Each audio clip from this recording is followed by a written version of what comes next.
Salut à tous, j'espère que vous allez bien et bienvenue sur ma chaîne YouTube. Aujourd'hui, place à la review du scan 130 de Tokyo Ghoul. Un scan qui est dans la continuité de ce qu'on a eu précédemment.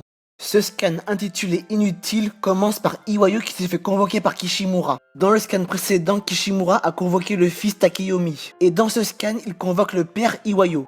Comme d'hab, on retrouve le damier dans la salle du directeur du CCG. Furuta continue toujours à se cosplayer en Toka. Et on a toujours cette atmosphère pesante quand on se retrouve face à Kishimura.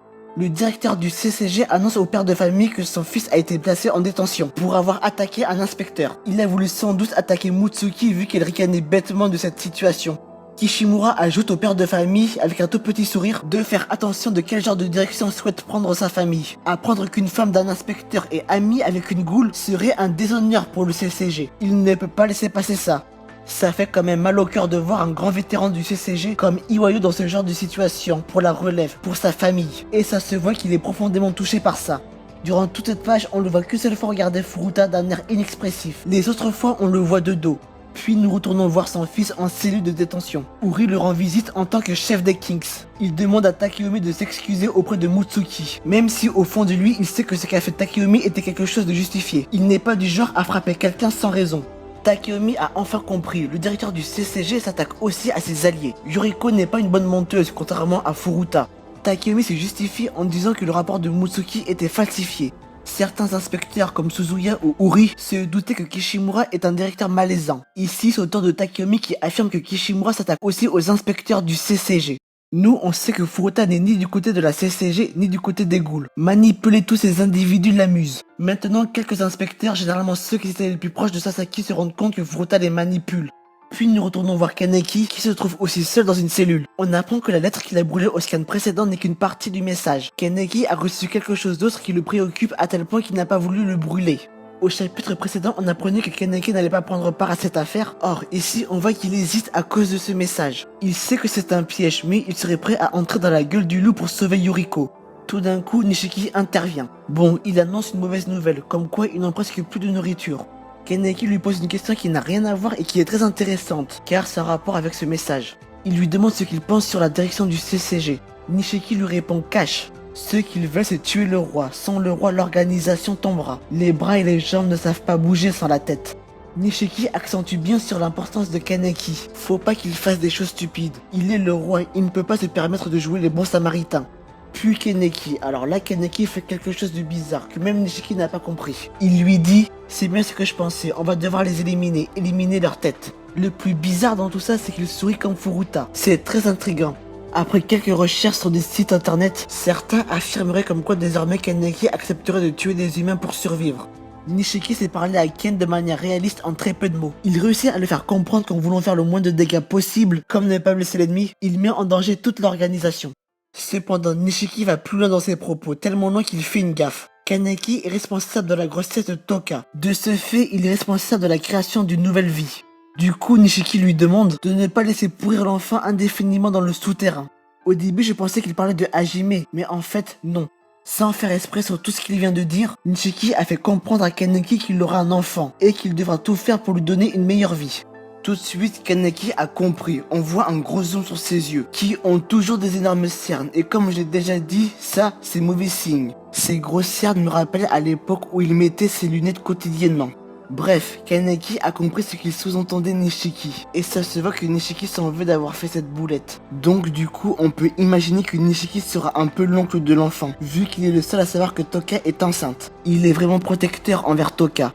Suite à ça, Kaneki court voir Toka. Il court très bizarrement et ça fait rire. On sait tout de suite qu'il n'est pas doué sur ce genre de situation. C'est même un gros gaffeur. Arrivé à la cellule de Toka, il lui demande si elle va bien. Celle-ci lui retourne la question. Et c'est vrai, entre ces deux-là, c'est Kaneki qui m'inquiète le plus. Le fait qu'il soit épuisé alors qu'il a couru que quelques mètres, qu'il est plein de cernes, que ses yeux saignent. Tout ça m'inquiète chez lui. Kaneki la rassure en disant que tout va bien. Quant à Toka, elle lui rassure aussi en lui disant qu'elle a juste eu des crampes aux jambes. C'est comme si ces deux-là voulaient se rassurer mutuellement. Ah oui, entre-temps, Toka en profite que Kaneki soit là pour se détendre. Kaneki, lui, il ne comprend rien, et moi je le comprends. Bref, ce stratège, malgré la réponse de Toka, il ne lâche rien. Il est tellement persistant que Toka le vire. Juste avant de sortir, il remarque que Toka a entouré une date suite à de nombreux calculs. Le 28 décembre, plus précisément, le jour d'anniversaire de Sui Ishida. Bien sûr, Kaneki, gros gaffeur qu'il est, il demande ce qui se passe à cette date précise. Et comme la curiosité est un vilain défaut, Toka le jette dehors mais d'une puissance et d'un non-respect total. Elle la laisse se faire griller, Kaneki est vicieux. Le fait qu'on voit Fuka, la personne qui respecte le plus Kaneki en tant que roi borgne, et que Kaneki se fait jeter par une meuf, montre bien que même le roi craint les femmes. On apprend que Toka ne veut rien dire à Kaneki pour ne pas créer plus de problèmes. Je pense que c'est une mauvaise idée de s'isoler comme ça. Elle devrait en parler. Le reste du scan 130 se concentre sur Yuriko et Toka avec Mutsuki entre les deux jeunes femmes. Au moment où Toka touche son ventre par rapport à son bébé, on passe à Yuriko qui touche son ventre parce qu'elle a faim, ce qui est paradoxal par rapport à Toka. Elle s'en veut d'être une idiote. Elle aurait dû savoir que Toka était une goule, tout le monde l'aurait deviné. Du coup, elle veut mourir juste pour ça. Quand elle dit qu'elle veut disparaître, bizarrement, elle a eu des frissons dans le dos, en repensant à Kishimura, et ça c'est marrant.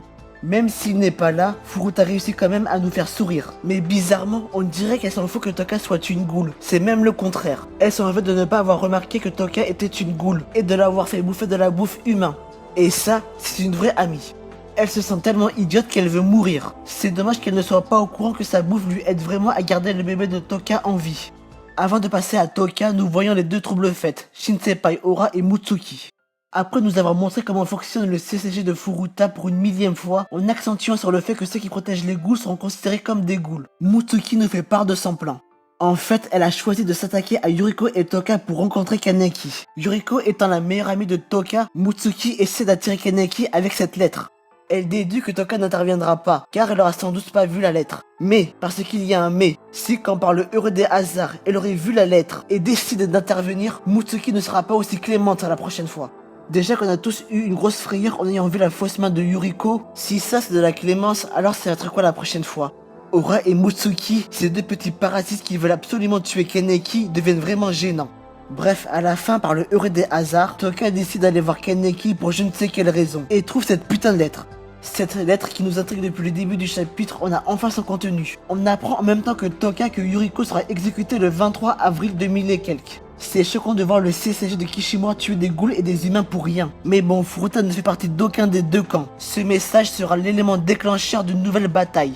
Dans un peu plus d'une semaine, Yuriko va se faire tuer par des humains. Et à mon avis, Toka ne va pas rester les bras croisés, et ni Kaneki d'ailleurs. Malgré les nombreux rappels comme quoi il est le roi, il doit rester le plus prudent possible. Mutsuki avait affirmé qu'elle allait se débarrasser de Kaneki une bonne fois pour toutes. Et si Toka allait venir, elle ne serait pas aussi clémente que la dernière fois. Cette lettre de Mutsuki créera sans doute une grosse bataille. Avec toutes les révélations qu'on ait eues, je pense qu'un personnage important mourra. Serait-ce Kaneki où on lui rappelle plusieurs fois de ne pas être trop gentil? Cette gentillesse lui perdra. En plus, Toka avait dit qu'il allait bientôt mourir. Dans ce cas-là, on aurait la relève, son fils. Serait-ce Toka qui sera finalement tué par Mutsuki? Serait-ce Yuriko pour accentuer l'impuissance des ghouls face aux humains, de sauver un humain? Serait-ce Mutsuki et ou Ora? Ces deux personnes qui se sont mêlées des choses qui ne leur regardent pas méritent une sentence exemplaire. Serait-ce Iwayu pour la relève comme Kaneki? Ou Takeyomi qui ferait tout pour Yuriko? Très peu de personnes seront au rendez-vous. Kaneki va essayer d'y aller seul, sans dire un mot à personne. Si les ghouls de l'organisation savent que le roi va sauver une humaine, ils vont péter un câble. Toka va sans doute aussi y aller seul pour sauver sa meilleure amie. Sachant que Mutsuki leur tend un piège, Kaneki le sait, mais Toka ne le sait pas. Nous sommes plus que jamais focalisés sur l'exécution de Yuriko, alors qu'il y a quelques chapitres on nous parlait d'un deuxième roi borgne, d'une personne surpuissante intitulée Dragon, comme quoi Ishida aime bien tourner en bourrique ses lecteurs.